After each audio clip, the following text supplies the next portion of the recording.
За что пенсионеры не должны платить в 2022 году? Специалисты отмечают, что большинство пенсионеров просто не знают о всех положенных льготах и продолжают платить там, где этого можно не делать. Госпошлины и расходы на нотариуса. С 1 января 2022 года вступили в силу новые поправки в налоговый кодекс. Пенсионеры получили ряд новых льгот, которые позволяют снизить, а в ряде случаев и полностью исключить некоторые расходы, связанные с оформлением имущества. Пенсионерам не нужно платить государственную пошлину за удостоверение доверенности для получения пенсий и пособий, а также выдачу свидетельств при наследовании дома или квартиры. Последний пункт действует в том случае, если пенсионер проживал в квартире или доме с наследодателем и продолжает там жить. Также, согласно ФЗ номер 374, пенсионер имеет право без уплаты госпошлины переоформить через МФЦ документы на свою недвижимость, если она приобреталась до 1998 года. Пенсии и налоги в 2022 году. В случае получения пенсии или других выплат на банковскую карту НСПК МИР человек освобождается от уплаты комиссии за ее обслуживание, а снятие наличных денег также доступно без дополнительной оплаты услуг банка. Также в 2022 году у пенсионеров появились льготы, связанные с налогами. Все пенсионеры и предпенсионеры могут не платить налог на имущество и земельный налог, если они имеют в собственности земельный участок площадью до 600 квадратных метров, квартиру или комнату, жилой дом, гараж или любую хозяйственную постройку площадью до 50 метров, а также помещение для творческой мастерской.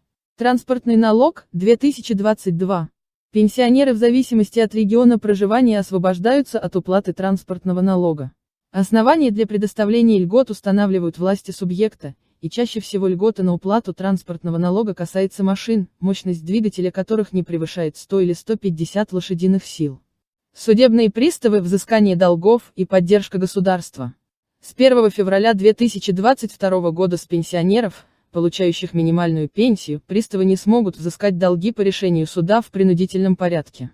Должникам обязаны оставлять сумму в размере федерального прожиточного минимума в целом по России. На 2022 год это 13 793 рубля, или регионального, если он выше федерального. Еще приставы не могут взыскивать долги с пенсий по потере кормильца, пенсии и пособий, выплачиваемых инвалидам и ветеранам. Помимо этих ограничений на взыскание с 16 ноября 2021 года вступил в силу новый приказ Минтруда России, по которому лица, достигшие пенсионного возраста, вправе получать от органов соцзащиты населения адресную социальную поддержку в виде продуктов, одежды, обуви и других товаров первой необходимости. Льготы на капремонт дома.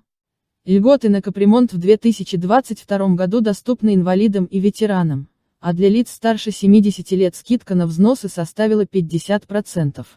Пенсионеры старше 80 лет не обязаны платить взносы за капитальный ремонт в том случае, если пенсионер живет один и не работает, если живет с другими родственниками и все они не работают по причине пенсионного возраста или инвалидности первой или второй группы.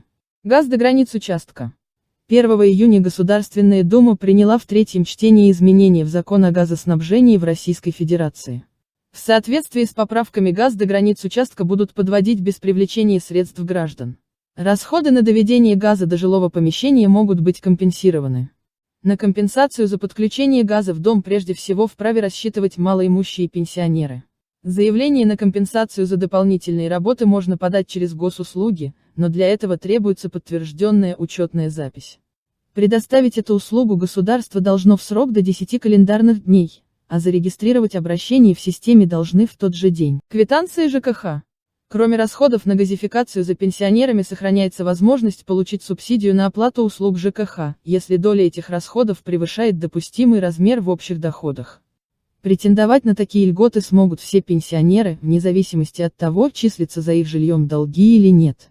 В связи с изменением законодательства в 2022 году на получение субсидии не повлияет наличие долгов по коммунальным платежам. Единственное, но здесь кроется в том, чтобы на долги не было вынесено судебное взыскание. Льготы на покупку лекарств. Право на бесплатные лекарства сохраняется для пенсионеров с инвалидностью первой группы и неработающих инвалидов второй группы, а также тех, кто перенес инфаркт, инсульт или аортокоронарное шунтирование, а также людей, страдающих диабетом или онкологией.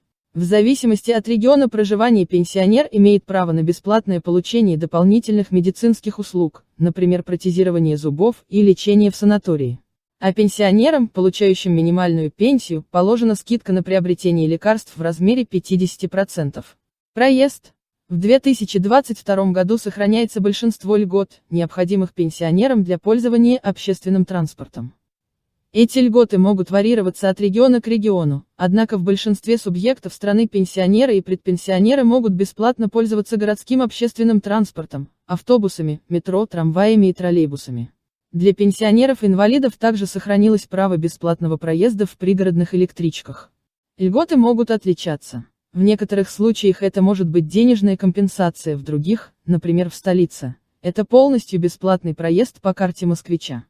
Кроме того, все компенсации на проезд к месту отдыха для пенсионеров, живших и работавших в северных регионах, из-за пандемии перенесены на 2022 год. При отказе государственными органами в предоставлении льгот или субсидий необходимо получить официальный ответ на обращение. Это позволит обжаловать его в судебных и контролирующих органах.